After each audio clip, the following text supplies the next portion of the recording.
Channel competitive dreamer. I hope आप सभी अच्छे होंगे। हमारा बहुत दिन से हमने साइंस का लेक्चर शूट नहीं किया, सो आज हमारा रिमेनिंग लेक्चर जो रह गया था, साउंड हमने लास्ट क्लास में पढ़ा था, उससे रिलेटेड टर्म्स हमारे रह गए थे, सो वो आज हम कंप्लीट करते हैं। तो कौन कौन से टर्म्स हम कंप्लीट करेंगे? सबसे पहले हम देखेंगे physical parameters which affect speed of sound.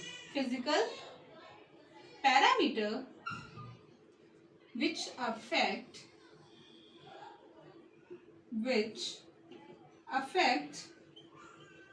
Speed of sound. तो ऐसे कौन कौन से फिजिकल पैरामीटर्स हैं जो हमारे साउंड की स्पीड को इफेक्ट करते हैं, वो हम सब देखते हैं आज। ठीक है, सबसे पहले हम देखते हैं क्या, टेम्परेचर। सबसे पहला हमारा फिजिकल टर्म है क्या, टेम्परेचर। टेम्परेचर, तो टेम्परेचर का क्या इफेक्ट पड़ता है हमारी स्पीड ऑफ साउंड में, वो देखते हैं। तो टेम्परेचर में क्या होता है, अगर 0 डिग्री सेल्सियस पे हमारा स्पीड ऑफ साउंड कितना होता है, 332 मीटर पर सेकेंड। ठीक है, स्पीड ऑफ साउंड को किस में रिप्रेजेंट करते हैं, मीटर पर सेकेंड में रिप्रेजेंट करते हैं। तो 0 डिग्री सेल्सियस पे है कि नॉर्मल टेम्परेचर पे हमारा इतनी स्पीड होती है। अगर इससे हमारा टेम्परेचर बढ़ते जाता है, जैसे 1 डिग्री सेल्सियस हो गया, तो 1 डिग्री सेल्सियस के बढ़ने से हमारी जो स्पीड ऑफ साउंड है वो कितनी बढ़ती है, 0.61 मीटर पर सेकेंड। मतलब कि अगर हम 1 डिग्री सेल्सियस टेम्परेचर को इंक्रीज करेंगे तो हमारा 0.61 मीटर पर सेकेंड इतना हमारे स्पीड ऑफ साउंड में भी इंक्रीमेंट होगा। ठीक है, अगर हम 1 डिग्री सेंटीग्रेड को इंक्रीज करेंगे, तो it means that speed of sound is directly proportional to the square root of temperature. ठीक है, और 1 डिग्री टेम्परेचर को बढ़ाएंगे तो हमारा 0.61 मीटर पर सेकेंड इतना इंक्रीमेंट होगा स्पीड ऑफ साउंड में। ठीक है, सो अब हम नेक्स्ट अपना देखते हैं क्या, हमारा नेक्स्ट है प्रेशर।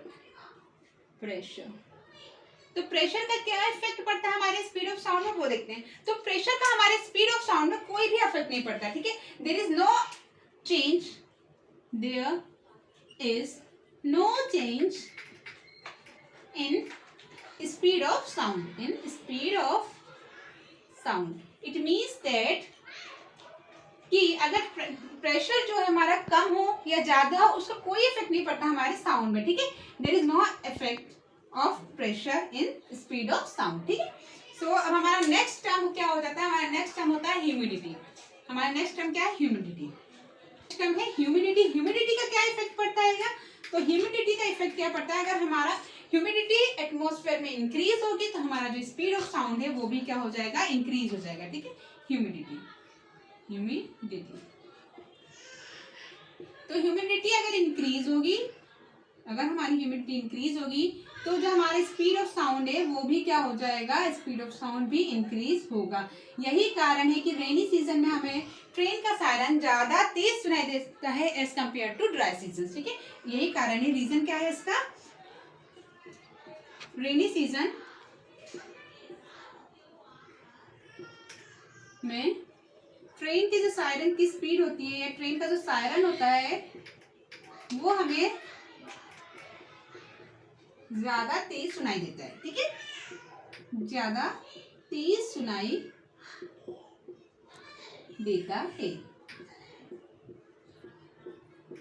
ठीक है, अब हम बात करते हैं किसकी, डेंसिटी की, कि डेंसिटी का हमारे स्पीड ऑफ साउंड में क्या इफेक्ट पड़ता है। तो डेंसिटी अगर इंक्रीज होगी तो स्पीड ऑफ साउंड डिक्रीज होगी। ठीक है, डेंसिटी अगर इंक्रीज होगी तो स्पीड ऑफ साउंड हमारे जो है वो डिक्रीज होगी। It means that speed of sound is inversely proportional to density. ठीक है, डेंसिटी, तो डेंसिटी का क्या इफेक्ट पड़ता है कि अगर डेंसिटी हमारी बढ़ेगी तो स्पीड ऑफ साउंड क्या होगा, वो डिक्रीज होगा। स्पीड ऑफ साउंड जो है हमारा, स्पीड ऑफ साउंड वो डिक्रीज होगा। ठीक है, और स्पीड ऑफ साउंड जो होता है, speed of sound is direct inversely proportional to density. Speed of sound जो होती है वो इनवर्सली प्रोपोर्शनल होती है डेंसिटी की।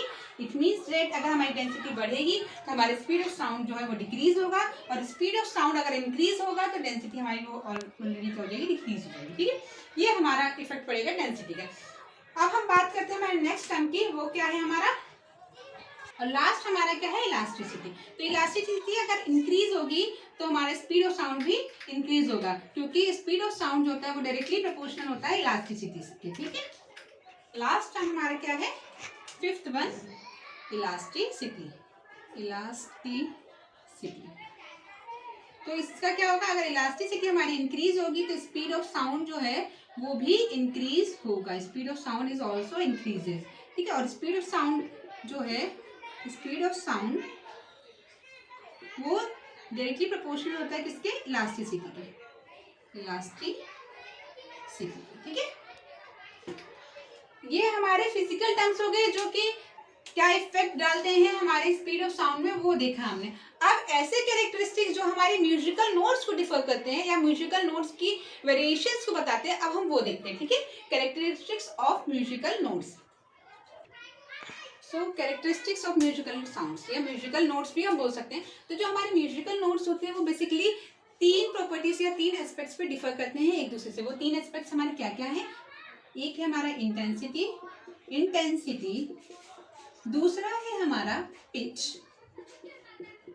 और लास्ट वन है हमारा क्वालिटी। इसी को ही हम क्या बोलते हैं, टिम्बर। ये हम अभी समझेंगे कि क्या होता है क्वालिटी, क्या होता है टिम्बर, ठीक है। तो जो म्यूजिकल नोट्स होते हैं वो एक दूसरे से डिफर करते हैं 3 एस्पेक्ट्स या 3 प्रॉपर्टीज के बेसिस पे। फर्स्ट वन है इंटेंसिटी, सेकंड वन है पिच, और third one is quality and timber. अब इंटेंसिटी क्या होता है, पिच क्या होता है, क्वालिटी क्या होता है, हम वो देखते हैं, ठीक है। सो अब हम इंटेंसिटी देखते हैं कि इंटेंसिटी क्या होता है। इंटेंसिटी क्या होता है, rate of flow of energy per unit area of a plane perpendicular to the direction of wave propagation. ये इसकी डिफिनेशन होती है कि ये rate of flow of energy को बताता है एक पर यूनिट एरिया में, ठीक है। Rate of flow of energy per unit area of a plane perpendicular, इसका साइन बना देते हैं, perpendicular to the direction of wave propagation.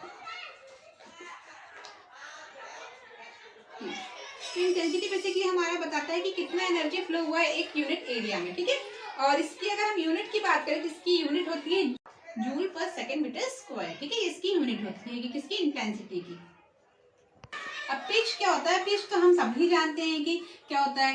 Pitch जो होता है हमारा वो हम किसकी आवाज कितनी पतली है, किसकी आवाज कितनी मोटी है, ये हमें किससे पता चलता है, पिच से पता चलता है। जैसे चिल्ड्रंस हो गए और जो वुमेन्स होती है उनकी आवाज पतली होती है, तो वो क्यों होती है, क्योंकि उनकी आवाज का जो पिच होता है वो ज्यादा होता है एज कम्पेयर टू मैन, ठीक है। तो पिच जो है हमारा टोटली किस पे डिपेंड करता है, फ्रीक्वेंसी पे। जितनी ज्यादा फ्रीक्वेंसी इंक्रीज होगी पिच उतनी ज्यादा इंक्रीज होती जाएगी। और फ्रीक्वेंसी को हम किस में मेजर करते हैं, हर्ट्ज में मेजर करते हैं। ये मैंने अपने पिछले लेक्चर में आप लोगों को बताया था, ठीक है। तो हमारी जो होती है वुमेन्स और चिल्ड्रन में, वुमेन्स एंड चिल्ड्रन में जो पिच होती है वो ज्यादा होती है, ठीक है। चिल्ड्रन में ये पिच जो होती है वो ज्यादा होती है, जिस कारण क्या होता है, इनकी आवाज पतली होती है। मतलब जितनी ज्यादा पिच ज्यादा होगी, जितनी ज्यादा हमारी पिच इंक्रीज होगी, उतनी ज्यादा हमारी आवाज क्या होती है, पतली होती है, ठीक है। इस कारण इनकी आवाज श्रिल होती है, या फिर हम बोल सकते हैं पतली होती है, ठीक है। या फिर बोल सकते हैं हम क्या, श्रिल होती है। और मेंस में ही क्या होता है, पिच जो होती है as compare to childrens and women, इसमें क्या होती है, कम होती है, ठीक है। जिसके कारण इनकी आवाज क्या होती है, भारी होती है, ठीक है। अब हम बात करते हैं हमारे क्वालिटी एंड टिम्बर की, ठीक है। तो ये क्या करता है, डिस्टिंग्विश करता है दो नोट्स को, सेम इंटेंसिटी के अगर दो नोट्स हैं उनके बीच में उनको डिफरेंशिएट करता है, सेम इंटेंसिटी के नोट्स को डिफरेंशिएट करता है। लेकिन इसमें कंडीशन ये होनी चाहिए कि वो जो दो नोट्स प्रोड्यूस हुए हैं वो अलग अलग इंस्ट्रूमेंट से प्रोड्यूस होने चाहिए, ठीक है। तो इसकी हम डेफिनेशन अगर बात करें तो ये क्या करता है, डिस्टिंग्विश करता है या डिफर करता है between two notes of same intensity produced from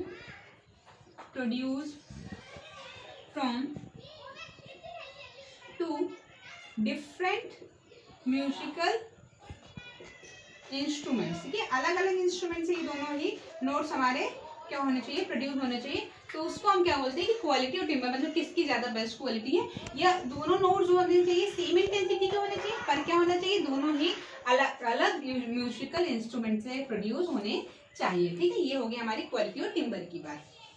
अब हम कुछ ऐसे टर्म्स को यूज करते हैं जो साउंड्स में, जैसे रिफ्लेक्शन ऑफ साउंड हो गया, रिफ्रैक्शन ऑफ साउंड हो गया, डिफ्रैक्शन ऑफ साउंड हो गया, इंटरफेरेंस ऑफ साउंड हो गया।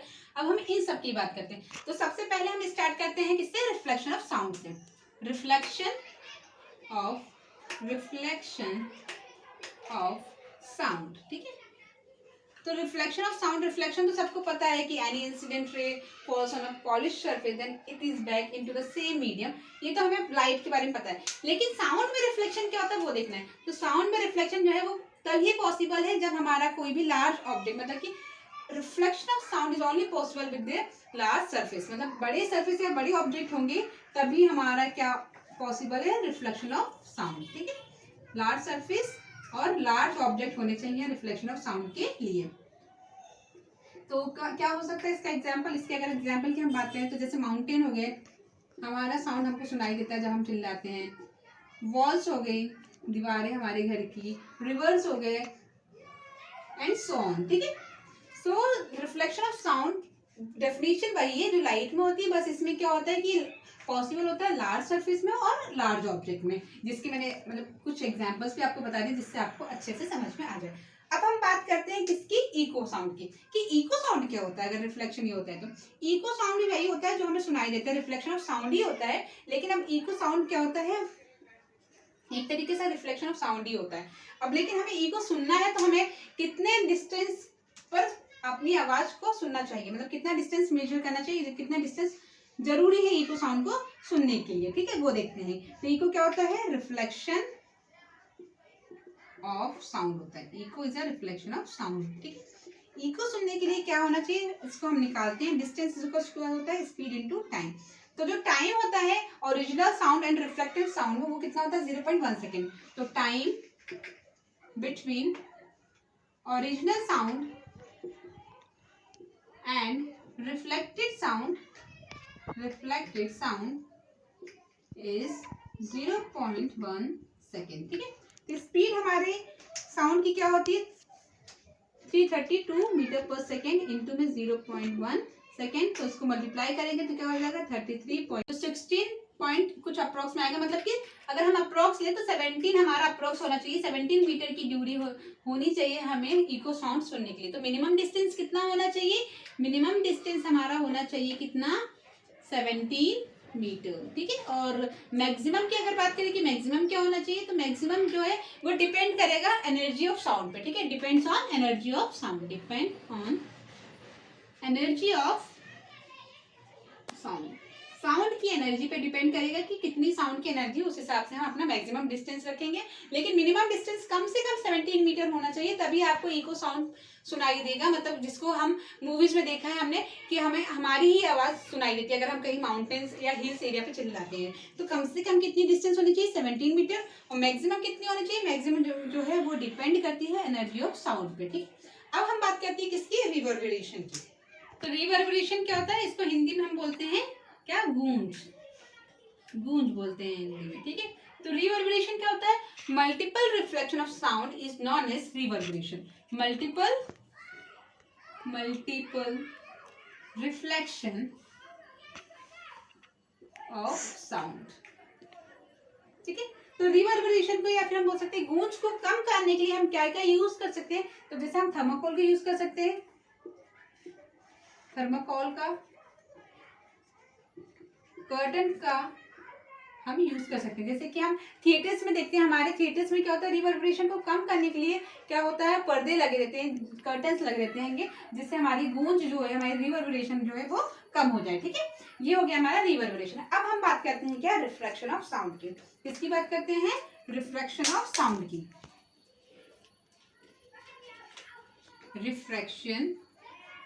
Refraction of sound, refraction of light तो सबको पता है क्या होता है, डेफिनेशन तो सबसे को पता है कि एक मीडियम से दूसरे मीडियम में अगर कोई रेज जाती है तो उसको हम क्या बोलते हैं, रिफ्रैक्शन ऑफ साउंड।